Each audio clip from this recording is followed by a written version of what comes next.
देवर की शादी। निधि की शादी सुमित के साथ हुई थी। सुमित का एक छोटा भाई भी था और उसका नाम था अमित। और दूसरी तरफ निधि की एक छोटी बहन थी, उसका नाम था अंजलि। निधि के देवर अमित की अच्छी खासी नौकरी थी और निधि का ससुराल भी काफी पैसे वाला था। इसलिए निधि चाहती थी कि उसकी छोटी बहन अंजलि की शादी उसके देवर अमित के साथ हो जाए। लेकिन निधि के सास ससुर और उसका परिवार दोनों भाई बहनों के साथ अपने दोनों बेटों की शादी करने में बिल्कुल विश्वास नहीं रखते थे। अब तो अमित के लिए भी लड़की देखना शुरू करना ही पड़ेगा। उसकी उम्र भी हो गई है और नौकरी भी अच्छी खासी लग गई है। अरे मम्मी जी, लड़की देखने की क्या जरूरत है? मेरी छोटी बहन अंजलि है ना, अमित के लिए एकदम परफेक्ट मैच है वो। निधि, तुमसे कितनी बार कहा है, मम्मी तुम्हारी छोटी बहन अंजलि को इस घर की बहू नहीं बनाना चाहती। अरे पर आखिर क्यों? मेरी बहन में ऐसी भी क्या कमी है? सुंदर है, सारा काम करना जानती है, फिर आपको क्या परेशानी है? बात परेशानी की नहीं है बेटा, लेकिन मैंने शुरू से ही सोच रखा था एक ही घर की दो लड़कियां अपने बेटों के लिए नहीं लेकर आऊंगी। वो क्या है ना, दोनों बहनें देवरानी जेठानी बन जाएंगी तो बस प्रॉब्लम ही प्रॉब्लम आने वाली है। लेकिन निधि इस बात के लिए बिल्कुल तैयार नहीं थी। वो तो किसी भी कीमत पर अमित और अंजलि की शादी करवाना चाहती थी और इसीलिए उसने अपनी बहन अंजलि को अपने ससुराल में बुलाने का प्लान बनाया। कुछ दिनों के बाद सुमित, वो क्या है ना, मम्मी पापा कुछ दिनों के लिए मामा जी के घर पर चले गए हैं और अंजलि घर पर बिल्कुल अकेली है, तो मैंने सोचा उसे यहाँ बुला लेती हूँ। हाँ हाँ, क्यों नहीं भाई, तुम्हारी छोटी बहन है, तुम उसे बिल्कुल यहाँ बुला सकती हो। लेकिन सुनो, अमित और उसकी शादी के बारे में कोई बात मत छेड़ना। मम्मी इस बात के लिए कभी तैयार नहीं होगी। अगले दिन अंजलि निधि के ससुराल पहुंच जाती है और निधि के कमरे में।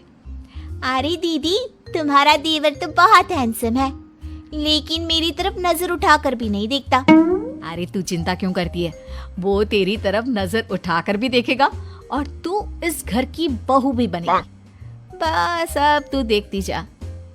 आप कहना क्या चाहती हैं दीदी? यही कि तू किसी न किसी तरह से बहाना करके कुछ दिन इस घर में रुक जा, बस फिर देख मैं क्या करती हूँ। अगर आपने मेरी शादी अमित के साथ करवा दी ना दीदी, तो जिंदगी भर आपकी सेवा करूंगी।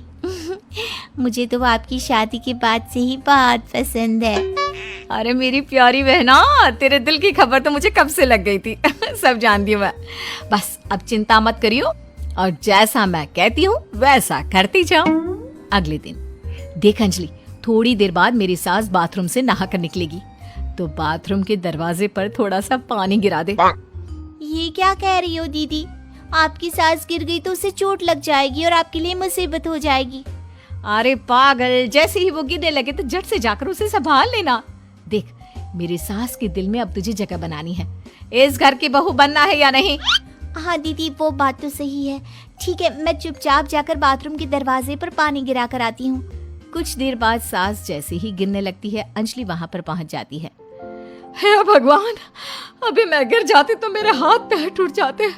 अरे भगवान भला करे, तुमने मेरी जान बचा ली।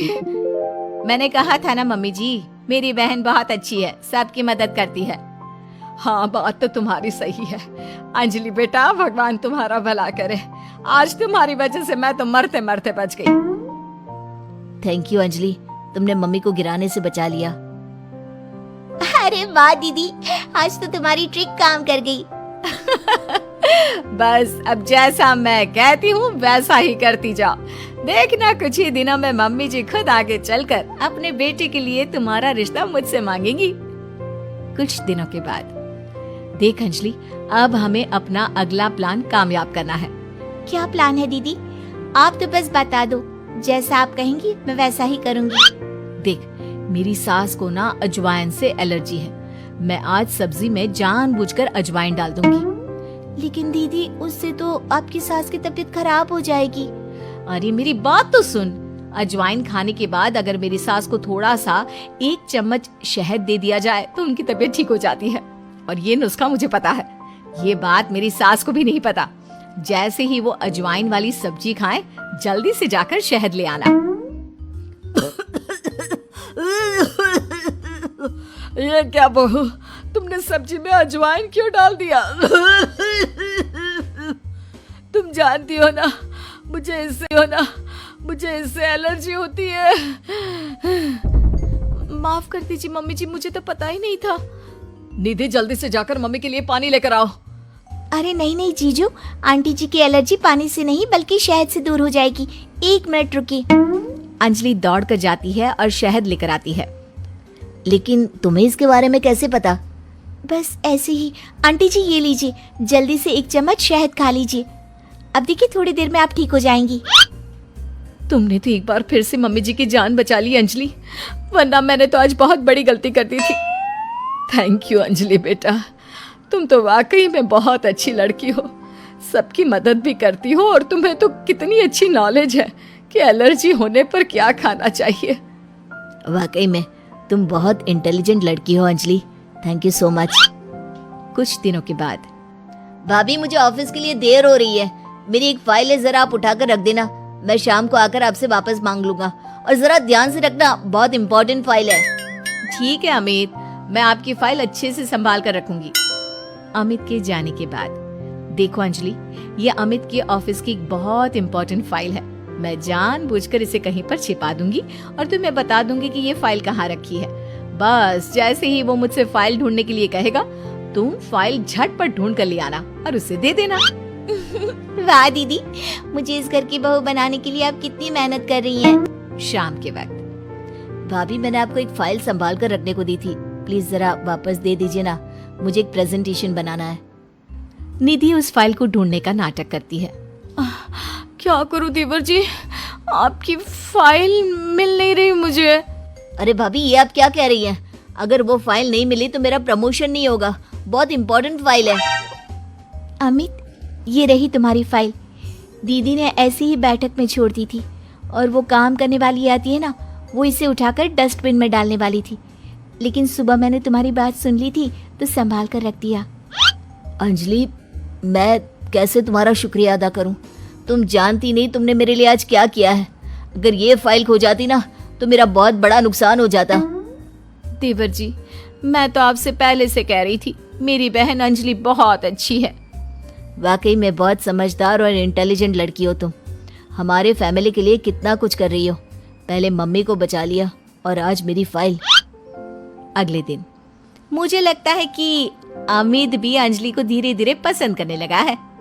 तुमने फिर से वही कहानी कहना शुरू कर दिया। मैंने कहा ना, अंजलि की शादी अमित से हम नहीं करवाना चाहते।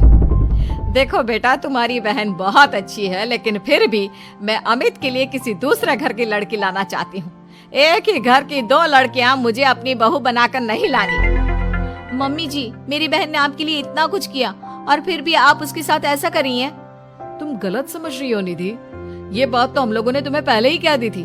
तुम्हारी कोशिशें बेकार है, ऐसा कुछ नहीं होने वाला निधि। देखा दीदी, तुम्हारे सब कुछ करने के बाद भी तुम्हारे ससुराल वाले मुझे इस घर की बहू बनाने के लिए तैयार नहीं है। लगता है अब एक आखिरी खेल खेलना पड़ेगा और देखना, उसके बाद सब ठीक हो जाएगा। मजबूरी में मेरी सास को अमित के साथ तुम्हारी शादी करवानी पड़ेगी। लेकिन दीदी अब आप क्या करने वाली हैं?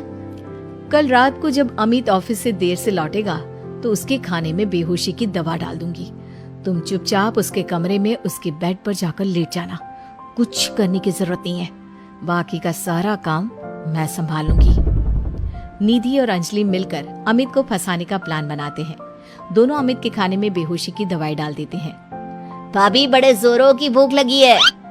दीदी तो सो गई है, आपके लिए खाना मैं लगा देती हूँ। हाँ हाँ बिल्कुल, वैसे रात काफी हो गई है, तुम सोई क्यों नहीं?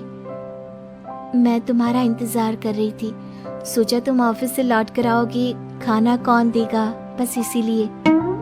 तुम कितनी अच्छी हो अंजलि, सबका कितना ख्याल रखती हो।